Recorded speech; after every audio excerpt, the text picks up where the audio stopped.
Finance property contract and suits, नहीं लिखा? वित्त, संपत्ति, अनुबंध, सूट संबंधी प्रावधान।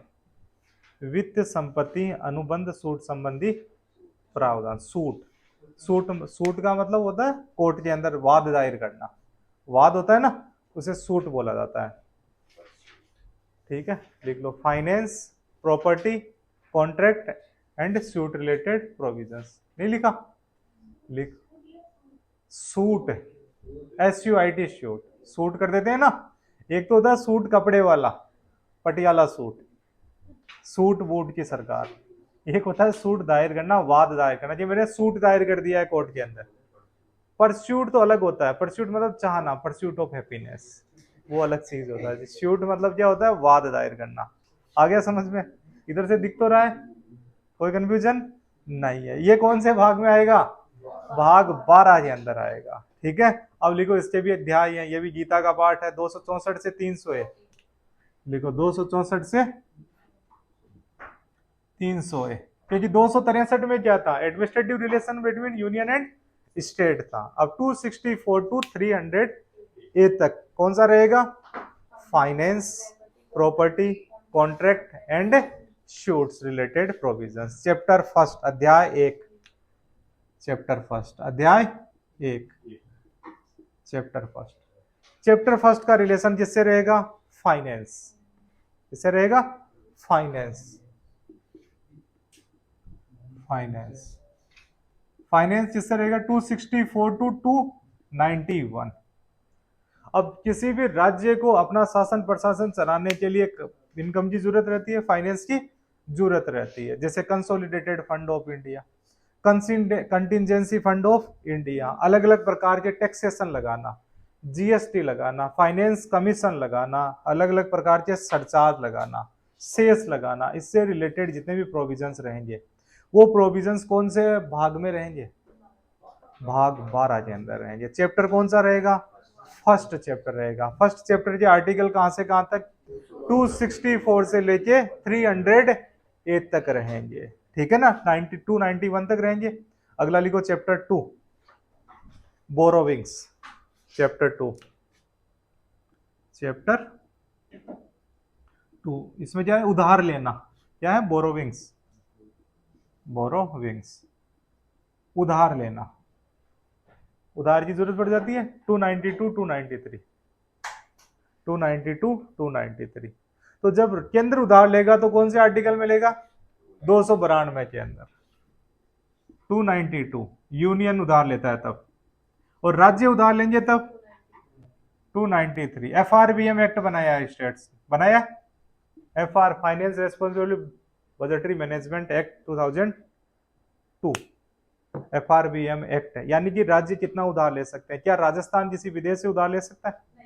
ले सकता है। FRBM एक्ट के बाद में ले सकता है। भारत उधार ले सकता है, हम लोगों ने ले रखा है ना। ADB से मेट्रो चला रहे हैं, वर्ल्ड बैंक हमारी रोडें बना रहा है। ठीक है ना, फ्रेंच बैंक जी का उधार लेके आते हैं कि नहीं आते? IMF से उधार ले आते हैं, अलग अलग सरकारों से उधार ले आते हैं, MOU साइन करते हैं, तो उधार ले सकते हैं हम लोग। तो उधार लेने का हमारे को अधिकार है या नहीं है? हमारे को अधिकार। तो उधार लेने से कभी भी डरना नहीं चाहिए। जरूरत पड़ती है तो उधार ले लेना चाहिए। कई लोग बोलते हैं मैं उधार नहीं लेता, खुद के दम पे करूंगा। तो खुद के दम पे करते करते हम लोग, इतनी सी तो उम्र मिली है, इतनी सी उम्र है, जल्दी खत्म हो जाएगी। उधार लेके भी तो काम, उधार लेके घी नहीं पीना है। दिक्कत कहाँ पे आती है? चावार्क बन जाते हैं हम लोग, तब दिक्कत आ जाती है कि उधार लेके हम लोग घी पी रहे हैं। घी पीने का मतलब, ठीक है ना, मौज उठा रहे हैं हम लोग। उधार लेके हम लोगों ने अगर उसको लाइबिलिटी बना लिया तब दिक्कत होती है। उधार को असेस्ट बनाओ, तब काम आती है वो। हम लोगों ने जिससे पैसा उधार लिया, असेस्ट के अंदर उसे इन्वेस्ट कर दिया, जमीन खरीद ली, हम लोगों ने नई टेक्नोलॉजी खरीद ली, किताबें खरीद ली, ठीक है, पढ़ने के लिए हम लोग बेहतर जगह पहुंच गए, तब तो हमारे वो क्या बनेगी? असेस्ट बनेगी, हमारे काम की चीज है। हम लोगों के द्वारा जो पैसा लिया गया है उस पैसे से हम लोग कमाई की तरफ आगे बढ़ेंगे, हमारी जीवन सुविधाजनक बनेगा। अगर हम लोगों ने उधार लिया 10,000 रुपए देना, और 10,000 के हम लोग सीधे WTP गए, टॉमी हिलफायर में गए, वहां पे पहली बार ब्रांड बिना देखे हम लोगों ने जी भाई साहब कर दो, और दोनों का बिल बना 299। ठीक है, 1 रुपया वापस भी नहीं दिया, हम लोग मांग रहे हैं, फिर हम लोगों को चुकाते टाइम दिक्कत हो जाएगी। और उन्हीं 10,000 का हम लोगों ने कहीं पे इन्वेस्ट किया, कहीं म्यूचुअल फंड में इन्वेस्ट कर दिया, शेयर मार्केट में इन्वेस्ट कर दिया, या कैमरा लेके आ गए, कैमरा लेके आके वीडियो बना रहे हैं, और हमारा इंस्टाग्राम अकाउंट चल गया, हम लोग पैसे कमाने लगे, फिर वापस चुका देंगे उसको। ऐसा भी तो रहता है ना। तो असेस्ट और लाइबिलिटी दो चीजें होती है, रिच डैड, पुअर डैड। किताब है, पढ़ना कभी बनने के बाद में। तो यहाँ पे यूनियन गवर्नमेंट भी क्या लेती है, उधार लेती है, और राज्य सरकारें भी उधार लेती है। केंद्र सरकार कौन से आर्टिकल में उधार लेती है, 292 के अंदर। राज्य सरकारें उधार लेने गई तो समझ में आ गया, कटोरा नहीं बोलेंगे हम लोग, क्या बोलेंगे हम लोग, एक रेस्पेक्ट के साथ में। सरकारें जैसे मांगनी जाती है, रेस्पेक्ट के साथ में, जब चुकाएंगे वापिस, ठीक है ना। चेक लेके आते हैं, लेके जाते नहीं है। भारत देता भी है, बहुत सारे लोग हमसे मांगने भी तो आते हैं उधार, जैसे बांग्लादेश को हमने उधार दिया है, मालदीव को हम लोगों ने उधार दिया, लेते भी है देते भी है, दोनों ही काम चलता रहता है, ठीक है। ऐसा नहीं होता, रेसिप्रोकल रिलेशन चलते हैं ये। तो भाग कौन सा है ये, भाग 12, चैप्टर कौन सा, 2। अगला लिखो chapter 3, chapter third, chapter third,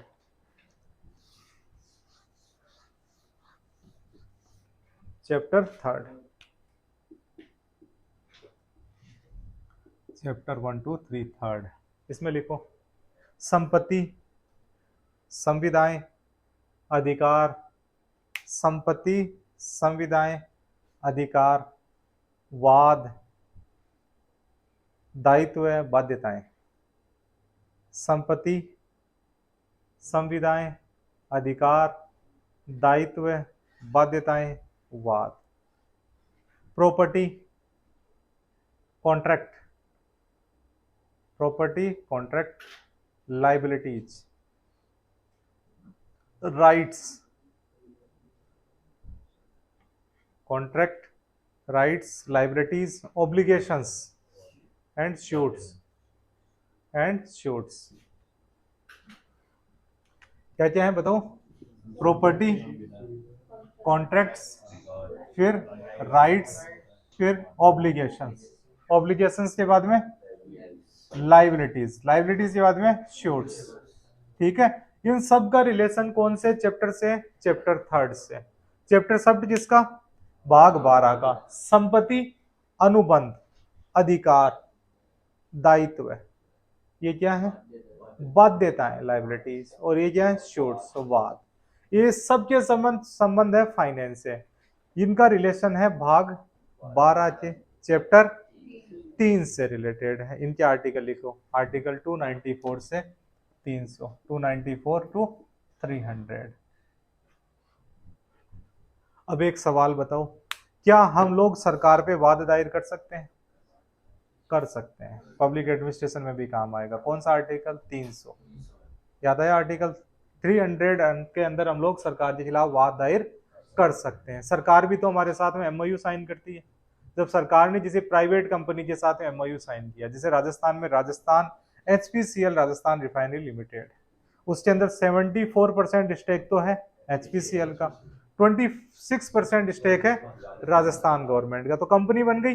अब यहाँ पे राजस्थान और एचपीसीएल के बीच में विवाद हो सकता है, तो एचपीसीएल कहाँ पे जा सकती है, सुप्रीम कोर्ट में। जैसे एक फेमस केस चला भारत सरकार और केन्स एनर्जी का। केन्स एनर्जी ने अमेरिका में हम लोगों पे वाद कर दिया, फ्रांस में भी हमारे पे वाद कर दिया, और फ्रांस की कोर्ट ने तो आदेश दे दिया था कि एयर इंडिया की जो संपत्तियां फ्रांस के अंदर, हम लोगों ने वहां पे कॉलोनी काट रखी है, तो वो संपत्तियां यहाँ पे अटैच करती जाए, केन्स एनर्जी को दे दी जाए। तो गवर्नमेंट पे हम लोग वाद कर सकते हैं। गवर्नमेंट एक तरह कंपनी की तरह भी काम कर सकती है। गवर्नमेंट में केवल हम लोग जब सरकारें सोवेरियन काम कर रही होती है, संप्रभु कार्य कर रही होती है, उस दौरान हम लोग वाद नहीं कर सकते। बाकी वाद किए जा सकते हैं, टोर्ट्स के अंदर भी कर सकते हैं, ठीक है। हम लोग टैक्स चुकाते हैं, हर लोग टैक्स चुका के आए, सुबह गुल्फी खा के आए, टैक्स चुका के आए, उस पर जीएसटी दे के आते हैं बकायदा, ब्रूस लेके आते हैं, क्या दे के आते हैं, जीएसटी दे के आते हैं। हम लोगों के द्वारा कोई भी चीज खरीदी जाती है तो उस पर टैक्स दिया जाता है। डायरेक्ट टैक्स दे सकते हैं हम लोग, अगर हमारी इनकम ज्यादा हो जाती है तो इनकम टैक्स, कॉर्पोरेट टैक्स वगैरह। इनडायरेक्ट टैक्स भी देते हैं हम लोग, जीएसटी, सेल टैक्स वगैरह, वेट दिया करते थे। ये सब किसमें आते हैं, टैक्सेशन दे के आते हैं। आप जा रहे हो, सावन का महीना है, बाइक पे आप लोग आनंद के साथ में जा रहे हो, जाते जाते एकदम से आपने देखा कि आपकी बाइक भी नीचे, आप भी नीचे गड्ढे के अंदर। एकदम से लोग देख रहे हैं, अरे कहाँ पे गए ये, कहाँ पे गए, बाहर से लोग भाग के आए, आपको निकाला। ठीक है, फिर आपकी बाइक को निकाला, आपका सर फूट गया, बाइक टूट गई। क्या आप सरकार के खिलाफ केस करने जा सकते हो? जा सकते हैं, क्योंकि रोड लोगों के पैसों से बनी है और वहां पे सरकार जिम्मेदार है, या जिस एजेंसी ने वो रोड बनाई है। हम लोग नगर निगम के, जेडीए के विरुद्ध में केस करने जा सकते हैं। ये हमारी क्या है, सिविल लाइबिलिटी होती है उनकी। ठीक है, सिविल मिसहैप किया है उन्होंने हमारे साथ के अंदर, हम उनकी जिम्मेदारी है कि हमारे को बेहतर रोड दे। ठीक है, हम लोग जा रहे थे, बीच के अंदर कोई तार टूट के गिर गया और उससे करंट आ गया, किसी की डेथ हो गई। डेथ हो गई तो सूट किया जा सकता है उस बिजली कंपनी पे, बकायदा आपके द्वारा पे किया जा रहा है। आप रोड पे तार थोड़ी पटकोगे। हमारे अप्लाइंसेस खराब हो गए, बार बार लाइट फ्लक्चुएट हो रही है, तो हम लोग वाद कर सकते हैं। हम लोगों को बता दिया जाता है कि 14 दिन में गोरा बनाया जाए, और हम लोगों ने फेयर एंड लवली खरीद ली। 14 दिन नहीं, 140 दिन हो गए, जीरो एक जीरो और लगा दिया, 1400 दिन हो गए, अभी तक हम लोगों का रंग गोरा नहीं हुआ। ठीक है ना, केस कर सकते हैं फिर उसके बाद में, यार तुम तो बावड़े बना रहे हो, कॉन्टेक्ट है कंपनी पे, कर सकते हैं। वैसे सरकारें भी हमारे साथ में वादा करती है, तो सरकारों के जो वादे होते हैं उनके खिलाफ हम लोग कोर्ट में जा सकते हैं कि हमारा वादा पूरा करवाया जाए। लेकिन संप्रभु काम होते हैं सरकार के, उनमें हम लोग वाद दायर नहीं कर सकते। जैसे कि सरकारें डिफेंस के लिए जा रही है, भारत और पाकिस्तान या भारत चाइना का युद्ध छिड़ गया, एकदम से गाड़ियां जा रही थी, उस दौरान हमारी गाड़ी की टक्कर लग गई और हमारा कोई बम्पर टूट गया, हम केस नहीं कर सकते, क्योंकि मूवमेंट कर सकती है सरकारें उस दौरान।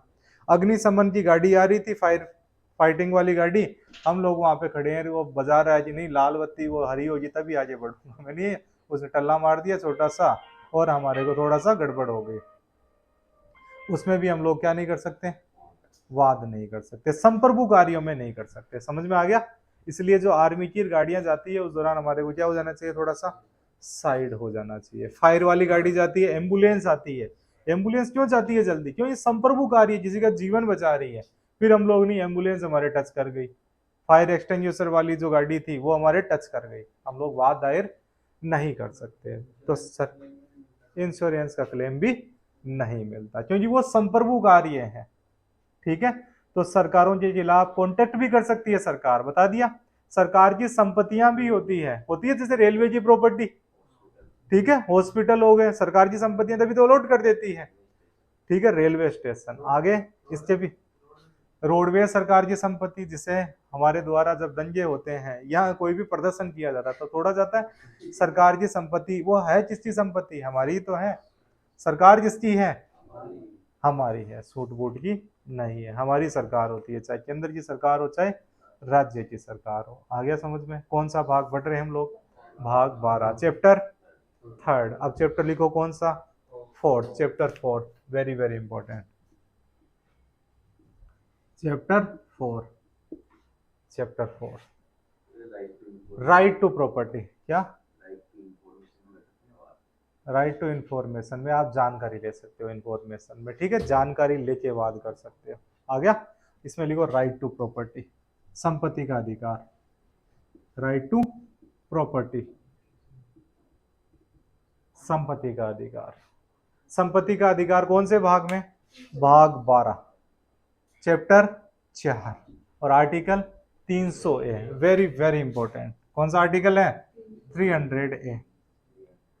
पुराने जमाने के अंदर ये जो राइट टू प्रॉपर्टी है, ये हमारा फंडामेंटल राइट हुआ करता था, आर्टिकल 19 और आर्टिकल 31 के अंदर हुआ करता था। ठीक है, फिर आता है एक संविधान संशोधन, कौन सा?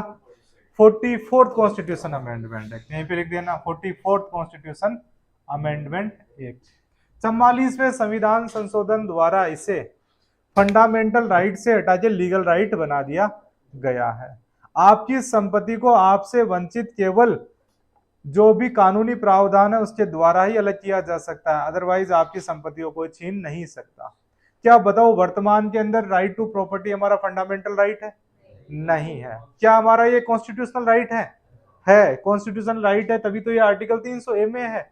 क्या हमारा ये लीगल राइट है? लीगल राइट है, क्योंकि कॉन्स्टिट्यूशन क्या है, एक लीगल डॉक्यूमेंट ही तो है। कोई confusion right to property related? इसको अलग से भी स्टेटस देखेंगे, जब फंडामेंटल राइट देखेंगे, इतना बात याद हो गई। कौन सा? संपत्ति का अधिकार। संपत्ति का अधिकार एक संवैधानिक अधिकार है, एक वैधानिक अधिकार है, लेकिन एक मौलिक अधिकार नहीं है। कौन से संविधान संशोधन के बाद में? 44वें संविधान संशोधन। जब 44वां संविधान संशोधन आया उस जमाने में सरकार किसकी थी? कौन प्रधानमंत्री थे हमारे? मोरारजी देसाई। याद हो गए? अब लिखो आज ये नया भाग 13। भाग